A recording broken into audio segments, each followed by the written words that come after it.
യുവ MLA രാഹുൽ മാങ്കൂട്ടത്തിനെതിരായ രണ്ടാമത്തെ ബലാത്സംഗ കേസിലെ മുൻകൂർ ജാമ്യാപേക്ഷയിൽ നിർണായക വിധി വന്നു. തിരുവനന്തപുരം അഡീഷണൽ പ്രിൻസിപ്പൽ സെഷൻ കോടതി ഉപാധികളോടെ രാഹുൽ മാങ്കൂട്ടത്തിന് മുൻകൂർ ജാമ്യം അനുവദിച്ചു. കഴിഞ്ഞ ദിവസം ഹർജി പരിഗണിച്ച കോടതി വിധി പറയാനായി ഇന്നത്തേക്ക് മാറ്റിവെക്കുകയായിരുന്നു.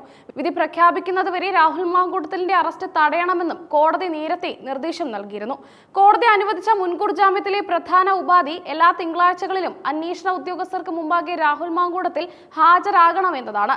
അന്വേഷണവുമായി പൂർണ്ണമായും സഹകരിക്കണമെന്നും സാക്ഷികളെ സ്വാധീനിക്കുകയോ തെളിവുകൾ നശിപ്പിക്കാൻ ശ്രമിക്കുകയോ ചെയ്യരുതെന്നും കോടതി കർശന നിർദ്ദേശം നൽകിയിട്ടുണ്ട്. ഈ ഉപാധികൾ ലംഘിക്കപ്പെട്ടാൽ പ്രോസിക്യൂഷന് ജാമ്യം റദ്ദാക്കാനുള്ള അപേക്ഷയുമായി കോടതിയെ സമീപിക്കാവുന്നതാണ്. രണ്ടാമത്തെ കേസിൽ മുൻകൂർ ജാമ്യം ലഭിച്ചെങ്കിലും ആദ്യത്തെ ബലാത്സംഗ കേസിൽ രാഹുൽ മാങ്കൂട്ടത്തിന് ജില്ലാ കോടതി മുൻകൂർ ജാമ്യം നിഷേധിച്ചിരുന്നു. എന്നാൽ ആ കേസിൽ MLA ഹൈക്കോടതിയെ സമീപിക്കുകയും ഡിസംബർ 15 വരെ അറസ്റ്റ് തടഞ്ഞുകൊണ്ട് ഹൈക്കോടതി ഇടക്കാല ഉത്തരവ് പുറപ്പെടുവിക്കുകയും ചെയ്തിട്ടുണ്ട്.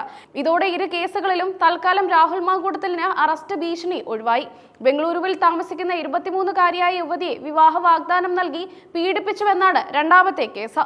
ഈ കേസിന്റെ വാദത്തിനിടെ അതിജീവിതയുടെ മൊഴി അതീവ ഗൗരവമുള്ളതും ഞെട്ടിക്കുന്നതുമായിരുന്നു.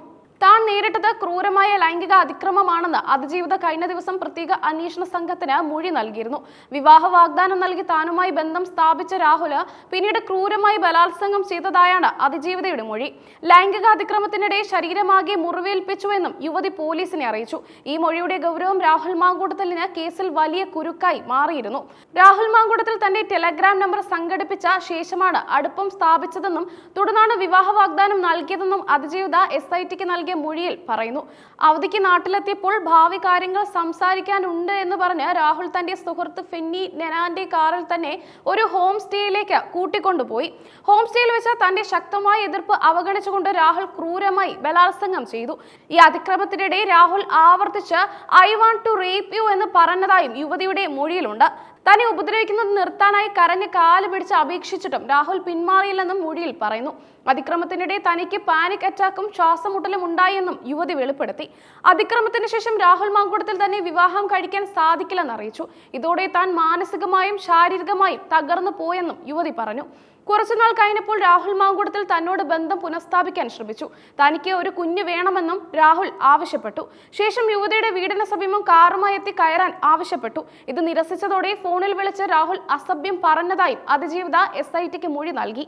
അതിജീവിതയുടെ മൊഴിയും അവർ കൈമാറിയ മറ്റു തെളിവുകളും മുദ്രവെച്ച കവറിൽ പോലീസ് തിരുവനന്തപുരം പ്രിൻസിപ്പൽ സെഷൻ കോടതിയിൽ സമർപ്പിച്ചിരുന്നു. ഈ മൊഴികൾ രാഹുലിന്റെ മുൻകൂർ ജാമ്യാപേക്ഷയെ ശക്തമായി എതിർക്കാൻ പ്രോസിക്യൂഷനെ സഹായിച്ചിരുന്നു. അതിജീവിതയുടെ മൊഴിയിൽ ഞെട്ടിക്കുന്ന വിവരങ്ങൾ രാഹുലിന് വലിയ നിയമക്കുരുക്ക് സൃഷ്ടിക്കുമെന്ന് നിയമവൃത്തങ്ങൾ വിലയിരുത്തിയിരുന്നു. എങ്കിലും ഉപാധികളോടെയുള്ള ജാമ്യം ലഭിച്ചത് രാഹുലിന് താൽക്കാലിക ആശ്വാസമായി.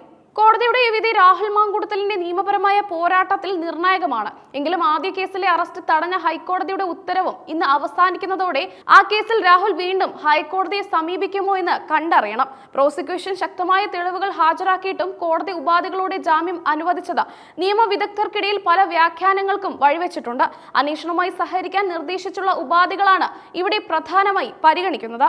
രാഷ്ട്രീയപരമായും ഈ വിധി ഏറെ ശ്രദ്ധേയമാണ്. യുവ MLAക്കെതിരെ ഉയർന്നു വന്ന ഗുരുതര ആരോപണങ്ങൾക്കിടയിലും ജാമ്യം ലഭിച്ചത് അദ്ദേഹത്തിന്റെ രാഷ്ട്രീയ ഭാവിക്ക് തൽക്കാലം ആശ്വാസം നൽകുന്നു. എങ്കിലും അതിജീവിതയുടെ മൊഴിയിൽ വെളിപ്പെടുത്തിയ ക്രൂരമായ അതിക്രമങ്ങളുടെ വിശദാംശങ്ങൾ പൊതുസമൂഹത്തിൽ വലിയ ചർച്ചാ വിഷയമായി തുടരുകയാണ്. കേസിൽ ഇനിയുള്ള അന്വേഷണ പുരോഗതിയും മറ്റ് പ്രതികളിലേക്കുള്ള അന്വേഷണവും നിർണായകമാകും.